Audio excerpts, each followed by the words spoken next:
Ketu is transiting through Magha Nakshatra from 29th of March 2026 and will remain here till 5th of December 2026. So, this is the deepest karmic phase of Ketu's transit through Leo Nakshatra because it is going through its own Nakshatra Magha. Because Magha itself is ruled by Ketu.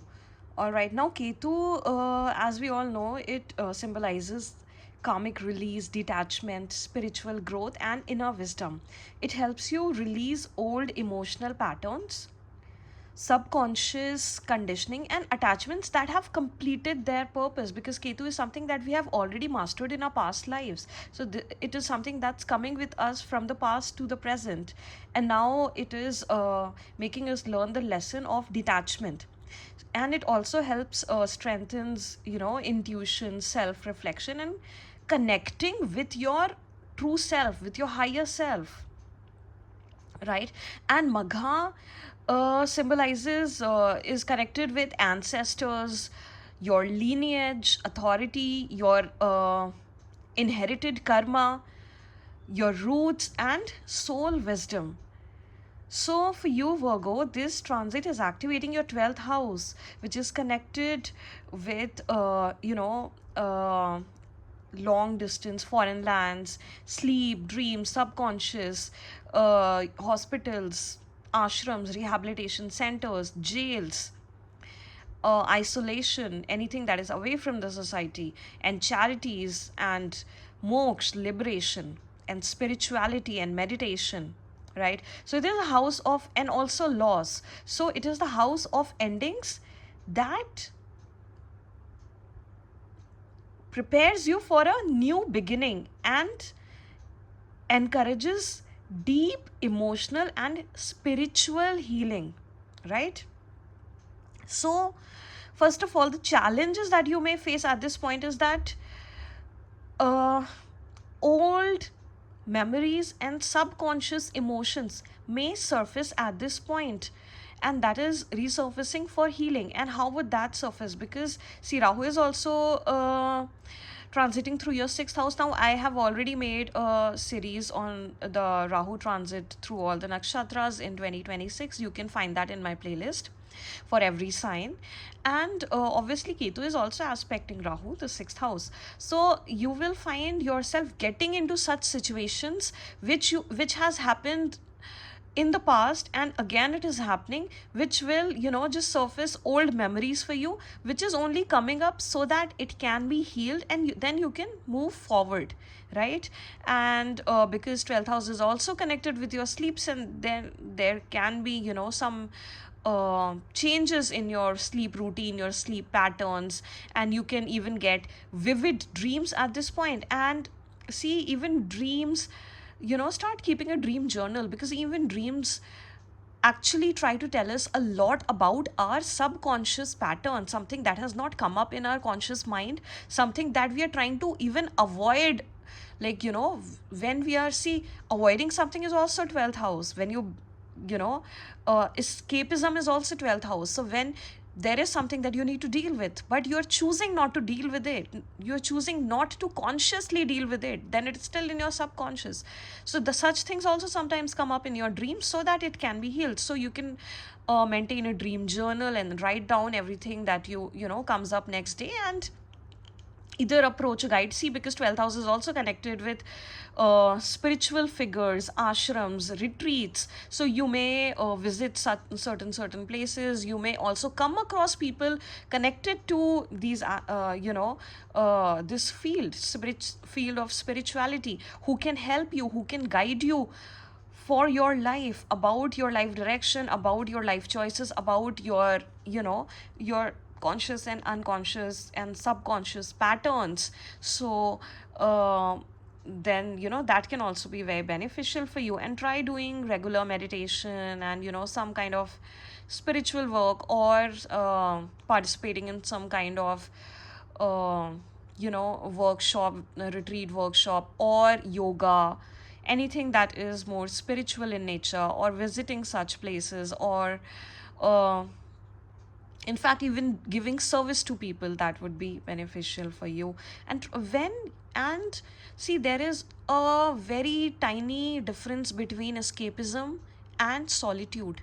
Solitude is good for you at this point. Think of hermit, but not escapism. All right, now when it comes to relationships, so you may seek emotional, uh, you know uh, em- such compatibilities wherein there is a emotional and spiritual compatibility more than physical at this point. And you can say that compassion, understanding, and healthy boundaries are strong theme for your relationship at this point and will be repeated in your relationship patterns. And you will find that some connections may naturally become more distant at this point, which would then create space for relationships that feels more spiritually aligned for you, that you actually feel connected with, even if there are things that you might not look for, which is probably not in your checklist when it comes to something that you are attracted to, but they would be spiritually aligned with you and would be more better aligned for you. And at this point, you may also find opportunities connected with foreign countries, international clients, or there can be relocation, there can be travel to distant land. Now, sometimes, now see, if you are living in New Delhi, then even Kerala or Goa is a distant land for you. If you are living in, so it only does not mean a different country or different continent. It can also be another state in the country that you live in. Probably if you live in north, then something, then down south. So even that is a foreign land, foreign culture, where the culture is not as same as where you actually live currently. All right, now any kind of overseas collaborations can be beneficial for you at this point. And if you're into online work, that can also bloom at this point and can expand steadily, right?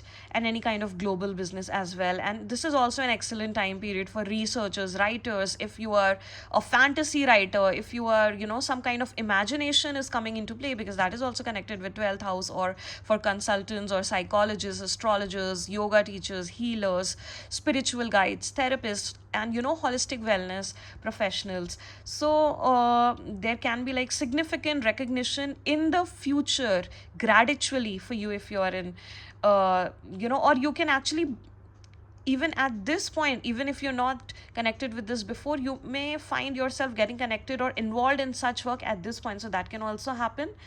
And you can also do some kind of courses or advanced education or certification courses or spiritual training programs at this point, which is connected to these fields. And your hidden talents and intuitive gifts, that you will find becoming more refined and more strong at this point, and which will be something that you won't be able to avoid or just let it go at this point. That would be something that you would like to pursue and which will be beneficial for you.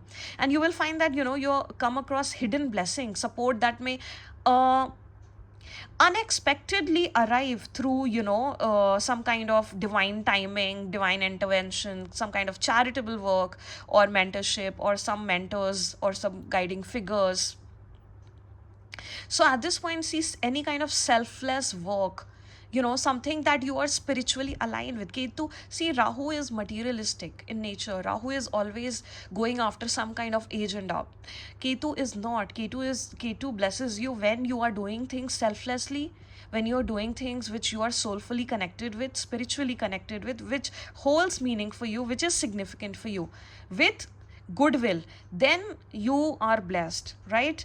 And now when it comes to health, so as I said before, meditation, breath work, yoga, spending time in nature, or going to retreats can be very beneficial for you in terms of balancing your emotional and physical health.